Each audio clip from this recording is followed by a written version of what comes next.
গত বছর নভেম্বর মাসে ইনি একটা ইলেকশন কমিশন উনি করেছেন ইয়োর ইলেকশনের যে ইলেকটোরাল ভোট যেটা আছে ওটা তো রেডি আছে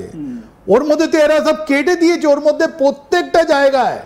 300 সিট আছে 300 সিটের মধ্যে ইলেকশন যখন রিভিশন হয়েছে প্রত্যেকটা সিটে জামাত ইসলামী বলার জন্য ওরা 20,000 থেকে 30,000 আমাদের মা বোনের নামটা কেটে দেওয়া হয়েছে ওখানে স্পেশাল ইন্টেন্সিভ রিভিশন অলরেডি হয়ে গেছে কেন ওরা জানে কে মহিলাগুলো যারা আছেন বাংলাদেশে আমার ভাই মা বোনরা যারা আছে ওরা ভোট কাকে দেবে ওরা আওয়ামী লীগকে ভোট দেবে না হলে বিএনপি কে ভোট দেবে তাই জন্য ওদেরকে আগে নিষিদ্ধ আওয়ামী লীগ ছাড়া এখন অপশন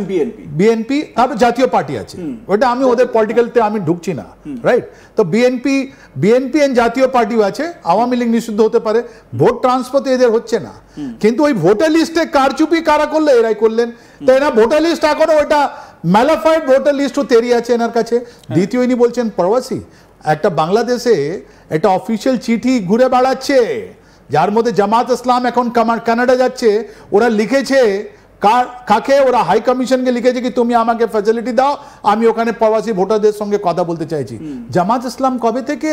ওনাকে অফিসিয়াল কবে থেকে কে দেওয়া হচ্ছে এরা দিচ্ছেন তো এই যে প্রবাসী কথাটা বললেন এই যে মহিলার কথাটা বললেন এটা আপনি দেখুন তৃতীয় জিনিস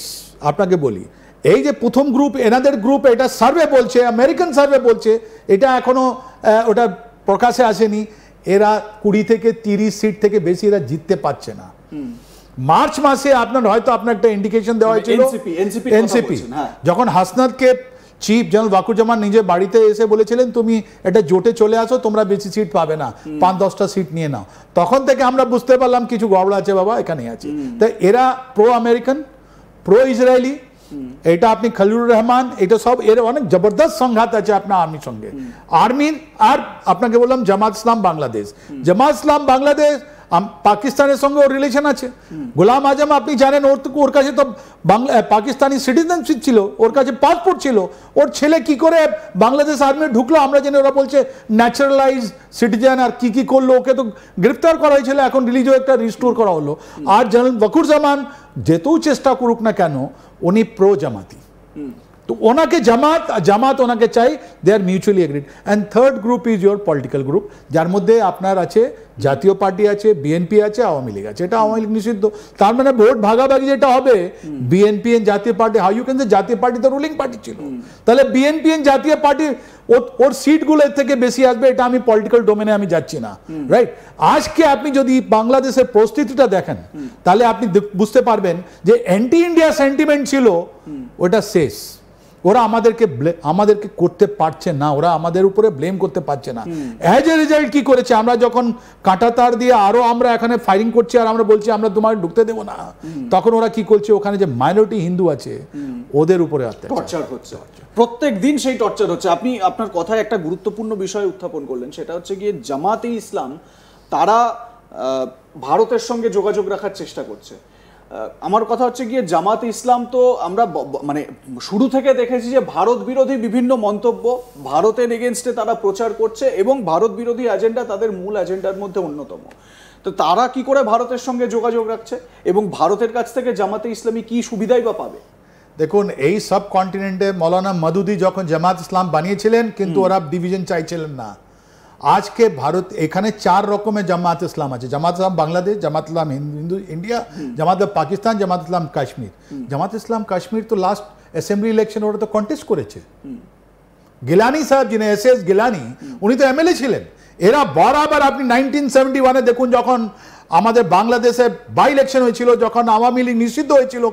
ওখানে নিষিদ্ধ হয়েছিল 1971-এ কারা ইলেকশন লড়েছিল এরা লড়ে আর নিজেকে ভাবেছিল যে আমি একটা শরিয়ত ল আনবো আমরা অনেক কিছু করব এরা বাংলাদেশের যে মানুষ ভাই বোন 17 কোটি আছে এদের কিছু লক্ষ লোক আছে এরা যে মাদ্রাসা থেকে লোক যে বেরোচ্ছে ওরা তো ডক্টর হতে পারছে না ইঞ্জিনিয়ার হতে পারছে না অ্যাডমিনিস্ট্রেটর হতে পারছে না প্রাইম মিনিস্টার শেখ হাসিনা যে ভুল করলেন ওর জন্য ওনাকে পে করতে হলো উনি যখন এদেরকে মাদ্রাসার ডিগ্রিগুলোকে রেকগনাইজ করলেন ওকে আপনার ঢাকা ইউনিভার্সিটি ঢুকিয়ে দিলেন কি না এরা রেকগনাইজ আছে তখন তো হাসনাতের মতন ছেলে এরা সব তৈরি হলো আর উনি পেয়ে গেছেন উনি বুঝতে পেরেছেন ওদের পার্টিগুলো বুঝতে পেরেছে তো ওটাই ইন্টারনাল পলিটিক্স স্যার এই আজকে যে পরিস্থিতি দাঁড়িয়েছে এই পরিস্থিতিতে আপনি যদি ইলেকশন করান তাহলে ওটা তো কেয়ারটেকার গভর্নমেন্টে হবে, এটা তো গভর্নমেন্ট আছে। তার মানে কি হলো,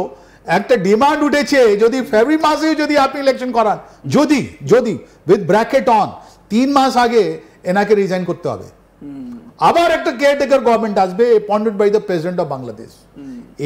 এনার পজিশনটা কি হবে বলুন তো? বিকজ যদি আপনি ওই সেম কেয়ারটেকার গভর্নমেন্ট 1 বছরের জন্য নেই, ওই 3 মাসের জন্য যেটা নতুন কেয়ারটেকার গভর্নমেন্ট আসবে, ওর মধ্যে ইউনুস সাহেব আর ওনার যে পার্টি আছে আবার চলে যাবে। আর ওই পার্টি যে কেয়ারটেকার গভর্নমেন্ট যে কম্পোজিশন, আমরা জানি না ওটা কি কম্পোজিশন হবে, ওরা এখন ডিসাইড করবে কি ইলেকশন কিভাবে করানো হয়, ইলেক্টরাল রোল কি হবে, কারা ওখানে, আর্মি ওখানে কোথায় থাকবে, তারপরে আপনারা নিষিদ্ধ কোন পার্টি থাকবে থাকবে না। আপনি মনে রাখবেন পলিটিক্যাল পার্টি যে 3rd গ্রুপ আছে, ওর মধ্যে 3 জন ছাড়া কমিউনিস্ট গ্রুপ, অনেকগুলো গ্রুপ আছে ওখানে, অনেকগুলো। আপনি ভুলে যাবেন না ওখানে আমাদের সিদ্দিকি, টাইগার সিদ্দিকির গ্রুপ আছে, ওরা সবাই কিছু না কিছু ওদের এরিয়া অফ ইনফ্লুয়েন্স আছে। এদের চান্স নেই না, এখন চাপ পেড়ে গেছে কি তুমি 1 বছর ধরে তুমি রুল করলে তোমার আন্ডারে তো আমরা করতে পারবো না, ইউ হ্যাভ বিন ডিসক্রেডিটেড। হঠাৎ আপনি দেখবেন ইন্ডিয়াতে একটা জিনিস হচ্ছে, Hindu group so called Hindu group, ওদের মধ্যে জামাত ইনফিলট্রেট করে আওয়ামী লীগ আগেস্টে ওরা একটা ক্যাম্পেইন চালাচ্ছে কি কলকাতা বসে এরা করছে, আওয়ামী লীগ ওখানে আছে, ও ওখানে আছে, ওদেরকে তাড়াও। আরে তোমার ক্ষমতা থাকলে তুমি আমেরিকা বা ইংল্যান্ডে যারা আওয়ামী লীগ সাপোর্ট আছে ওদের কথা বলো না,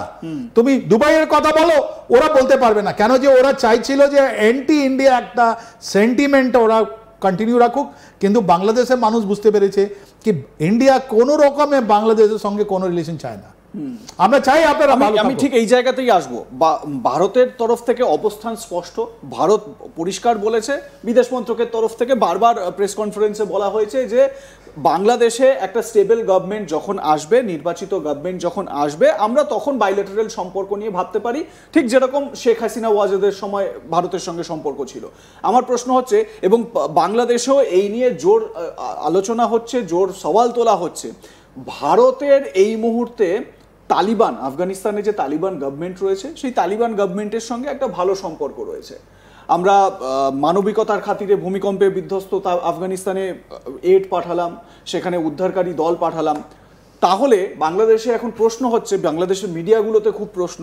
যে তাহলে কেন বাংলাদেশের সঙ্গে সম্পর্ক রাখতে ভারতের এত অনীহা? এখানে পলিটিক্যাল স্টেবিলিটি নেই,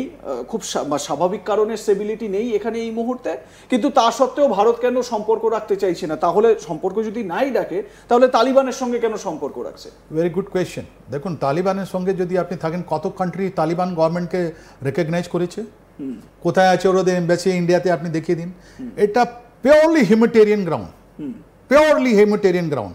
তালিবান গভর্নমেন্ট, রাইট, আমরা তো আমাদের বাজেটে আমরা তালিবানকে পয়সা দিচ্ছি, হ্যাঁ, রাইট, আমরা ওদেরকে